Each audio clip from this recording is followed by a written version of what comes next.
മോദി സർക്കാരിനെ വീഴ്ത്താൻ ചന്ദ്രബാബു നായിഡു രഹസ്യ നീക്കം തുടങ്ങി. രാഹുലിന്റെ പ്രസംഗത്തിന് പിന്നാലെ ബിജെപിക്ക് ഞെട്ടൽ.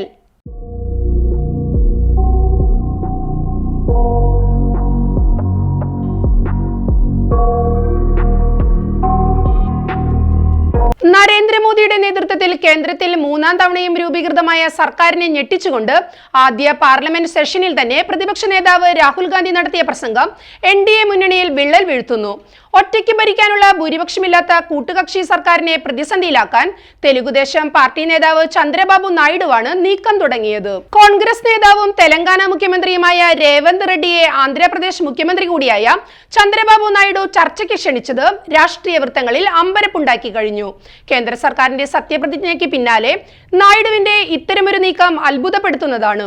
സൗഹൃദ ചർച്ചയാണിതെന്ന് വ്യക്തമാക്കിയിട്ടുണ്ടെങ്കിലും ചർച്ചയുടെ രാഷ്ട്രീയ സാഹചര്യം ഏറെ പ്രസക്തമാണെന്നാണ് വിലയിരുത്തൽ.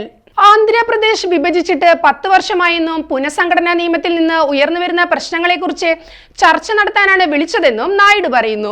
ആന്ധ്രാപ്രദേശ് ഇതുവരെ ഒരു സംസ്ഥാന തലസ്ഥാനം പണിതിട്ടില്ല. മുൻ മുഖ്യമന്ത്രി ജഗൻമോഹൻ റെഡ്ഡി കാര്യമായ ഫണ്ട് അനുവദിക്കാതിരുന്നതിനെ തുടർന്ന് 5 വർഷമായി നായിഡുവിന്റെ അമരാവതി പദ്ധതി സ്തംഭനാവസ്ഥയിലാണ്.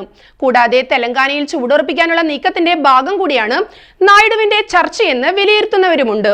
കോൺഗ്രസിൽ ചേരുന്നതിന് മുമ്പ് രേവന്ത് റെഡ്ഡി തെലുഗുദേശം പാർട്ടിയുടെ ഭാഗവും നായിഡുവിന്റെ അടുത്ത അനുയായിയുമായിരുന്നു. അതുകൊണ്ട് തന്നെ പഴയ ബന്ധത്തിന്റെ പേരിൽ 2 സംസ്ഥാനങ്ങളും തമ്മിൽ അടുപ്പമുണ്ടാക്കാൻ കഴിയുമെന്ന് കരുതുന്നു. പാർട്ടികൾക്കതീതമായി ബന്ധങ്ങൾ ഉണ്ടാക്കുന്നതിൽ മിടുക്കനാണ് രേവന്ത് റെഡ്ഡി. അടുത്തിടെ ഡൽഹി സന്ദർശനത്തിനിടെ BJP അധ്യക്ഷൻ JP നദ്ദ ഉൾപ്പെടെ BJP നേതാക്കളുമായി കൂടിക്കാഴ്ച നടത്തിയത് ശ്രദ്ധ പിടിച്ചുപറ്റിയിരുന്നു. രേവന്ത് റെഡ്ഡി വഴി നായിഡുവിനെ ഇന്ത്യ മുന്നണിയിൽ എത്തിക്കാമെന്ന് നേതാക്കൾ കണക്കുകൂട്ടുന്നു. NDAയിൽ ചാഞ്ചാടി നിൽക്കുന്ന നായിഡുവിനെ എളുപ്പം തങ്ങളുടെ പാളയത്തിൽ എത്തിക്കാമെന്ന് കോൺഗ്രസ് കരുതുന്നുണ്ട്. കണക്കുകൂട്ടൽ ശരിയായാൽ നിതീഷ് കുമാർ കൂടി ഇന്ത്യയിലെത്തുമെന്നും അതുവഴി സർക്കാരിനെ വീഴ്ത്താമെന്നും അവർ കരുതുന്നു. രാഹുൽ ഗാന്ധി കഴിഞ്ഞ ദിവസം പാർലമെന്റിൽ നടത്തിയ പ്രസംഗം ഇന്ത്യ മുന്നണിക്കും കോൺഗ്രസിനും നൽകിയ ആത്മവിശ്വാസം വലുതാണ്. ഇന്നേ വരെ കാണാത്ത വേറിട്ട ഒരു രാഹുലിനെയാണ് കഴിഞ്ഞ ദിവസം പാർലമെന്റിൽ കണ്ടത്.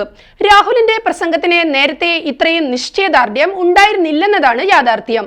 എന്നാൽ തെരഞ്ഞെടുപ്പിലെ മികച്ച പ്രകടനത്തോടെ BJP സർക്കാരിനെ വീഴ്ത്താൻ കഴിയുമെന്ന് തിരിച്ചറിഞ്ഞ രാഹുൽ രണ്ടും കൽപ്പിച്ചാണ് ഇത്തവണ എത്തിയിരിക്കുന്നത് എന്നത് വ്യക്തം. കടുത്ത ഭാഷയിലാണ് രാഹുൽ കേന്ദ്ര സർക്കാരിനെയും നരേന്ദ്രമോദിയെയും ആക്രമിച്ചത്.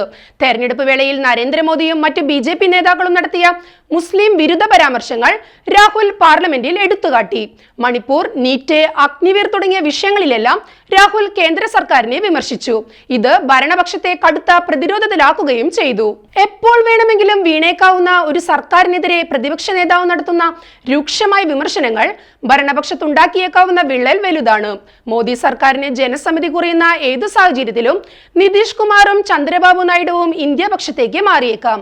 അതുകൊണ്ട് തന്നെ രാഹുൽ ഗാന്ധിക്കെതിരെ ഏതു വിധേനയും പ്രതിരോധം ഉയർത്താനാകും BJPയുടെ നീക്കം.